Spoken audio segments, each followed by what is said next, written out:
Hello students, आज हम Charles Dickens का एक इंपॉर्टेंट वर्क स्टडी करेंगे। ये चार्ल्स डिकेंस के ऊपर 6 वीडियो, अब तक जो मैंने 5 वीडियो बनाए हैं उसमें चार्ल्स डिकेंस की बायोग्राफी, उनके जो वर्क्स हैं, उनके जो खासियतें हैं वो, और खासकर इंपॉर्टेंट वर्क्स पढ़ाए हुए हैं, समरी, कैरेक्टर्स और जो भी इंपॉर्टेंट चीजें जो एग्जाम में पूछी आएंगी वो मैंने आपको शॉर्ट में बताई हुई हैं।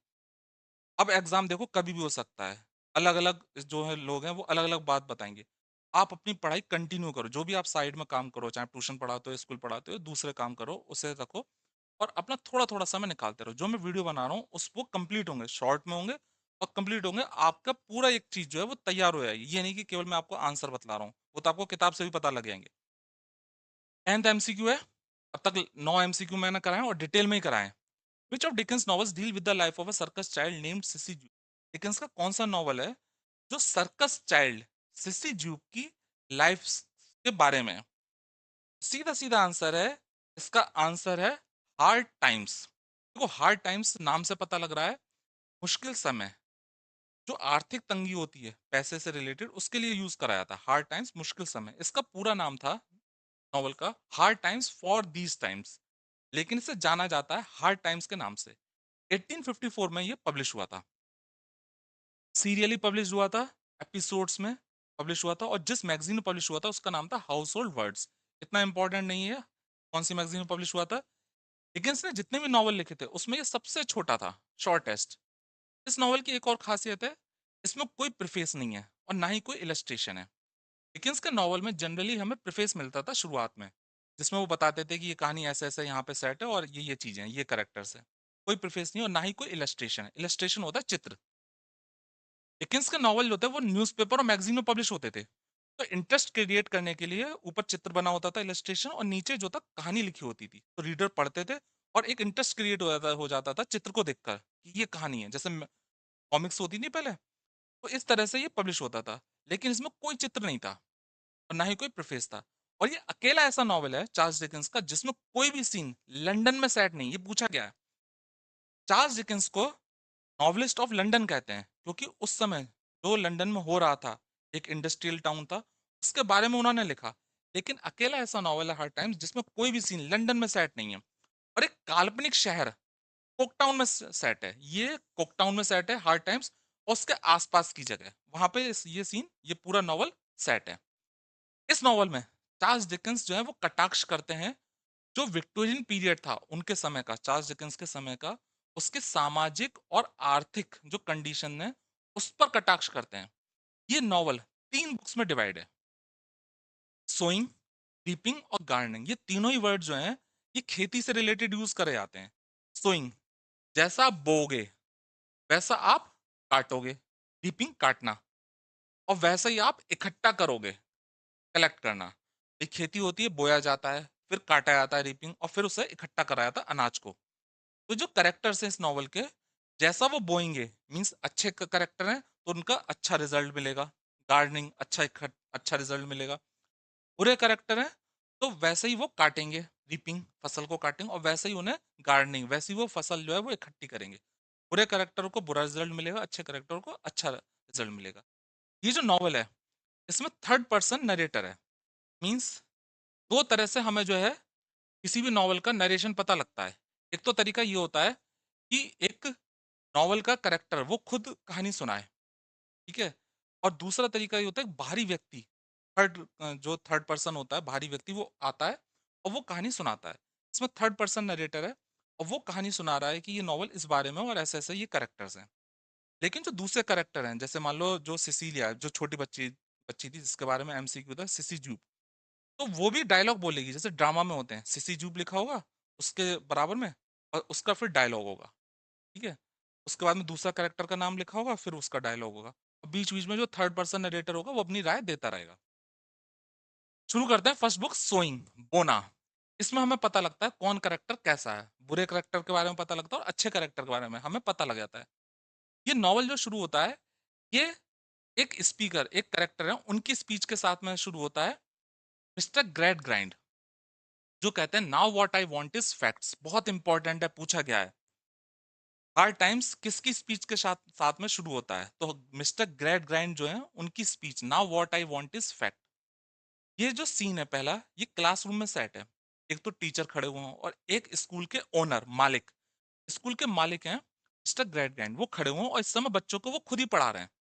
मिस्टर ग्रेट ग्रैंड की एक फिलॉसफी है फैक्ट।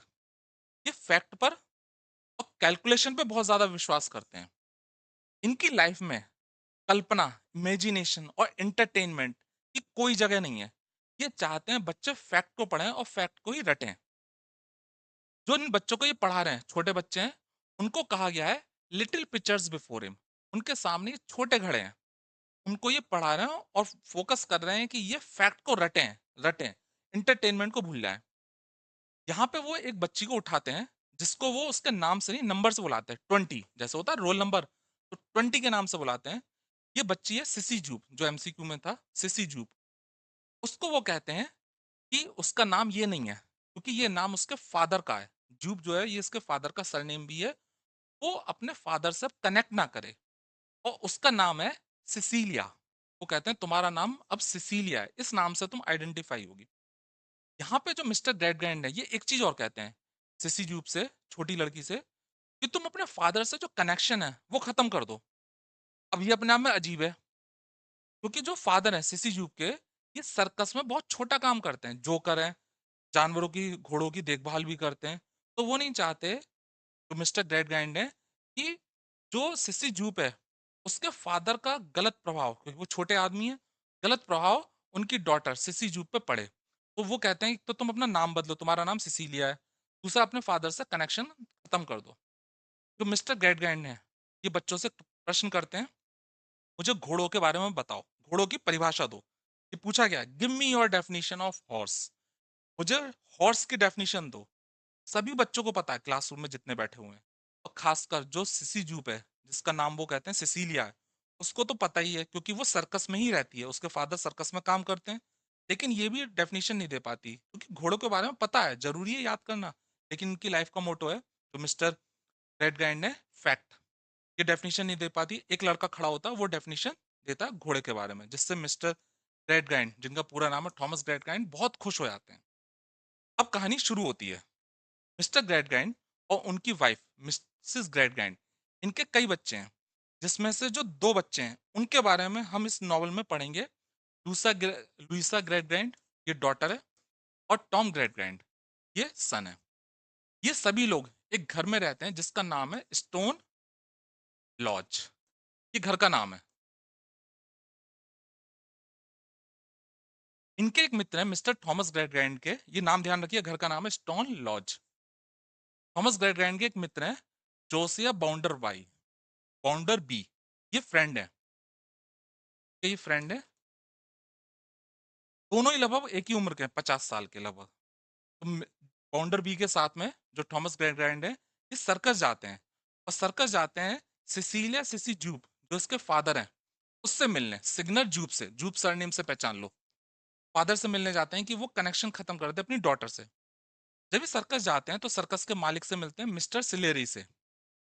मिस्टर सिलेरी, जो सर्कस के मालिक हैं, वो कहते हैं कि जो सिग्नर जूप है, जो उस लड़की का फादर है, वो सर्कस छोड़कर जा चुका है, क्योंकि काफी समय से बीमार था, परफॉर्म नहीं कर पा रहा था, परेशान था। इस वजह से वो छोड़कर चला गया है, और उसे ये उम्मीद है कि अब वो नहीं है तो उसकी डॉटर का ध्यान रखा जाएगा, उसको जो है कोई ना कोई अडॉप्ट कर लेगा, और वो स्कूल में भी पढ़ती रहेगी। तो यहाँ पे जो थॉमस ग्रेट ग्रैंड है, ये सोचते हैं चलो ठीक है, मैं अपने स्कूल में से पढ़ाऊंगा, और मुझे घर पे वैसे भी एक जने की जरूरत है जो मेरे छोटे बच्चों का ध्यान रख पाए। तो ये जो छोटी लड़की है, जो सिसीलिया, उसे अपने घर पे ले आते हैं। सिसीलिया, जो थॉमस ग्रेट ग्रैंड, इनके घर पे ही रहने लगती है, और घर के जो छोटे बच्चे हैं, उनका देखभाल करने लगती है। यहाँ पे हम जानेंगे जोसिया बाउंडर बी, बहुत इंपॉर्टेंट कैरेक्टर है। जोसिया बाउंडर बी जो है, ये क्लेम करते हैं ये सेल्फ मेड मैन है। ध्यान रखिएगा, सेल्फ मेड मैन मीन्स आज जो कुछ है ये अपनी वजह से है। सेल्फ मेड मैन, स्वयं की वजह से है। ये दावा करते हैं कि मैं बहुत ही गरीब परिवार में पैदा हुआ था, कुछ नहीं था मेरे पास में, लेकिन आज मैं एक इंडस्ट्रियलिस्ट हूँ, पूंजीवादी हूँ, इंडस्ट्रियलिस्ट हूँ, और मेरा खुद का बैंक है। बाउंडर बी का खुद का बैंक है, और ये मैंने अपने दम पर साम्राज्य खड़ा करा है, इसका इन्हें बहुत प्राउड भी है। तो सेल्फ मेड मैन का ये एक जो है अपने बारे में दावा करते हैं। और नॉवेल का बाद में, नॉवेल में हमें बीच में पता लगेगा कि जो इन्होंने क्लेम करा है सेल्फ मेड मैन, ये गलत है। ये हमें बाद में पता लगेगा, ये मैं बाद में बताऊंगा। जो जोसिया बाउंडर भी हैं, ये लगभग 50 साल के हैं, जितनी उम्र का ये थॉमस ग्रेटग्रैंड है, दोनों दोस्त हैं। लेकिन ये सपना देख रहे हैं कि इनकी जो शादी है वो थॉमस ग्रेटग्रैंड की जो डॉटर है लुइसा ग्रेटग्रैंड उससे हो जाएगी। ये पैसे वाले हैं, पैसे वाले हैं, तो हो सकता है थॉमस ग्रेटग्रैंड जो है वो शादी कर दे, क्योंकि वैसे भी ये जो है थोड़ा पैसे को ज्यादा महत्व देता है। और होता भी ऐसा ही है। थॉमस ग्रेटग्रैंड जो है, उन्हें पता है भाई ये बाउंडर भी बहुत ही पैसे वाला है, तो अपनी डॉटर जो है लुइसा ग्रेटग्रैंड, उसकी शादी जो है बाउंडर बी से करा देते हैं। लुइसा मात्र 16 साल की है, उसे पता भी नहीं है, ठीक है। लेकिन उसकी शादी जो है बाउंडर बी से कर दी जाती है। बाउंडर बी से शादी हो जाती है, और इसका फायदा जो है ये थॉमस ग्रेटग्रैंड जो है इनके परिवार को मिलता भी है। जो इनका बेटा है टॉम ग्रेटग्रैंड, उसको नौकरी मिल जाती है बाउंडर बी के बैंक में। बाउंडर बी के बैंक में एक खास पद पर नौकरी मिल जाती है। अच्छा, ये दोनों भाई बहन जो हैं बहुत ही क्लोज थे, अच्छे भाई बहन तो थे, साथ में एक अच्छे दोस्त भी थे, अपनी बातें शेयर भी करा करते थे। तो टॉम ग्रेटग्रैंड वो भी, उसे भी नौकरी मिल गई, और लुइसा जो है वो अपने हस्बैंड के साथ में रहने लगी है। लुइसा का जो पारिवारिक जीवन है वो अच्छा नहीं चल रहा है, क्योंकि जो बाउंडर भी हैं ये भी एक ऐसे व्यक्ति हैं जो हमेशा एक तरीके से इसी फिलॉसफी पर काम करते हैं। इनकी लाइफ में भी इंटरटेनमेंट की कोई जगह नहीं है, और पैसा ही सब कुछ है।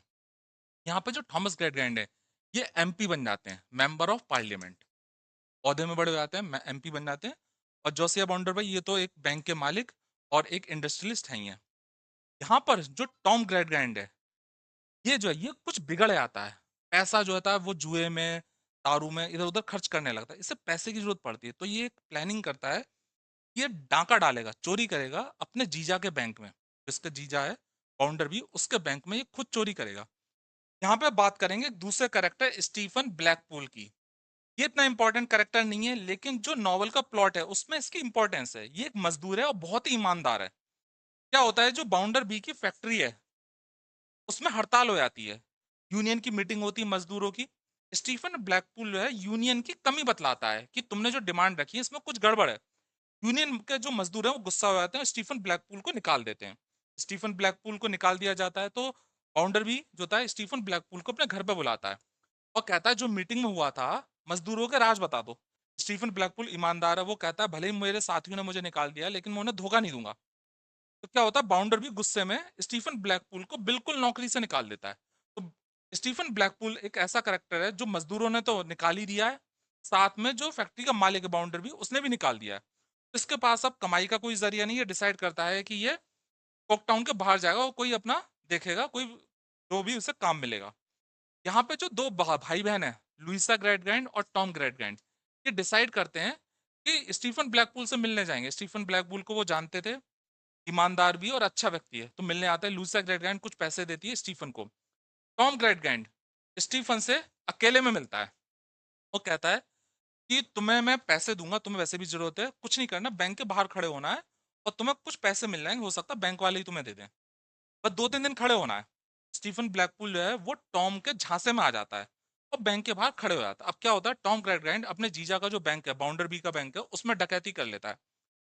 अब सब लोगों से पूछताछ करते भाई किसने करा, तो शक जाता है स्टीफन ब्लैकपूल पर। स्टीफन ब्लैकपूल रोजाना बैंक के बाहर खड़ा होता था लेकिन आज नहीं खड़ा है, तो वो सोचते हैं कि शायद इसने चुराया है। स्टीफन ब्लैकपूल जो है वो कोकटाउन छोड़कर जा चुका है, इसे नहीं पता उसके ऊपर डकैती का इल्जाम लगा हुआ है। अब यहाँ पर जो है जो लुइसा ग्रेटग्रैंड है इसको शक होता है कि इसके भाई टॉम ग्रेटग्रैंड ने जो है वो अपने जीजा के घर के जो बैंक है उसमें डकैती करी है। यहाँ पे करेक्टर एक की एंट्री होती है, जेम्स जेम हार्ट हाउस। जो ये थॉमस ग्रेटग्रैंड थे ये एमपी थे और इनका स्कूल भी था वहां पर। ये जेम्स जेम हार्ट हाउस ये एज एन इंस्ट्रक्टर, इस करेक्टर को ध्यान रखिएगा, एज एन इंस्ट्रक्टर होता है, उसको भर्ती करा जाता है। और ये बच्चों को पढ़ाने का काम है, लॉजिस्टिक्स पढ़ाने का, लॉजिक पढ़ाने का, स्टैटिस्टिक्स पढ़ाने का, आंकड़े पढ़ाने का, और बच्चों के दिमाग से इमेजिनेशन निकालनी है। क्योंकि जो रेड ग्राइंड थे इनकी फिलॉसफी थी फैक्ट पढ़ाए जाएं, तो इमेजिनेशन बच्चों के दिमाग से निकालिए। जेम्स जेम हार्ट हाउस बहुत ही तेज व्यक्ति है। इसे टॉम से पता लगता है कि लुइसा ग्रेटग्रैंड जो है वो अपने हस्बैंड के साथ में खुश नहीं है। तो जेम्स जेम हार्ट हाउस जो है ये लुइसा ग्रेटग्रैंड को अपने प्यार के जाल में फंसा लेता है। बहरहाल यहाँ पर जो है डकैती हो चुकी है, जांच पड़ताल चल रही है। तो एक दिन जो बाउंडर भी हैं बाउंडर बी के घर पर काम करने वाली थी मिसेस स्पारसेट। इन्हें देखती हैं कि एक औरत जो है वो एक खास टाइम पर जो है रात के समय बाउंडर बी के घर के बाहर खड़ी होती है। इससे शक होता है कि शायद इसने ही डकैती डाली है। ये पकड़ कर लेकर आती है। ये जो औरत है इसको मिस्टीरियस ओल्ड वुमन कहा गया है जगह जगह पर, क्योंकि ये हर बार जैसे महीने एक महीने में 2 बार जब पैसे होते थे तो बाउंडर बी के घर के बाहर खड़ी हो जाती थी और बाउंडर बी को देखना चाहती थी। मिस्टीरियस ओल्ड वुमन कहा गया है। अब मिस्टीरियस ओल्ड वुमन खड़ी होती थी तो इसका नाम था मिसेस पैजलर। ये मिसेस पार्सेट जो थे ये पकड़ लेती है इस मिस्टीरियस ओल्ड वुमन जिसका नाम है मिसेस पैजलर। और मिस पैगलर को जो है पकड़ कर लेकर आती बाउंडर बी के पास में। अब जब बाउंडर बी को पकड़ कर बाउंडर बी के सामने लेकर आती है मिसेस पैजलर को तो बाउंडर बी घबरा जाते हैं कि अब बाउंडर बी का पर्दाफाश हो जाता है। बाउंडर बी क्या कहते थे कि मैं सेल्फ मेड मैन हूं, मैंने खुद अपने दम पर ये बैंक और जो फैक्ट्री ये बनाई है। यहाँ पे पता लग जाता है कि मिस्टीरियस ओल्ड वुमन जिसका नाम मिसेस पैगलर है ये बाउंडर बी की मदर है। ये मदर है बाउंडर बी की। मिसेस पैगलर बहुत ही गरीब थी, बेसहारा थी, नौकरानी थी और किसी तरह से अपने बच्चे बाउंडर बी को पढ़ाया, उसे सफल बनाया। जब ये कामयाब हो गया बाउंडर बी तो इसने पुराने जो कनेक्शन थे अपनी लाइफ के, जो दोस्त थे, यहाँ तक कि अपनी मदर, उनको भी छोड़ दिया। ये नहीं चाहता था कि उसके जो पुराने लोग हैं, गरीब लोग हैं, उनसे कोई कनेक्शन रहे। तो ये मिसेस पैजला जो मिस्टीरियस ओल्ड वुमन के नाम से है, ये हर महीने में आती थी पैसा इकट्ठा करके और अपने बेटे को देखने आती थी, दूर से खड़े होकर देख लेती थी ये मेरा बेटा है।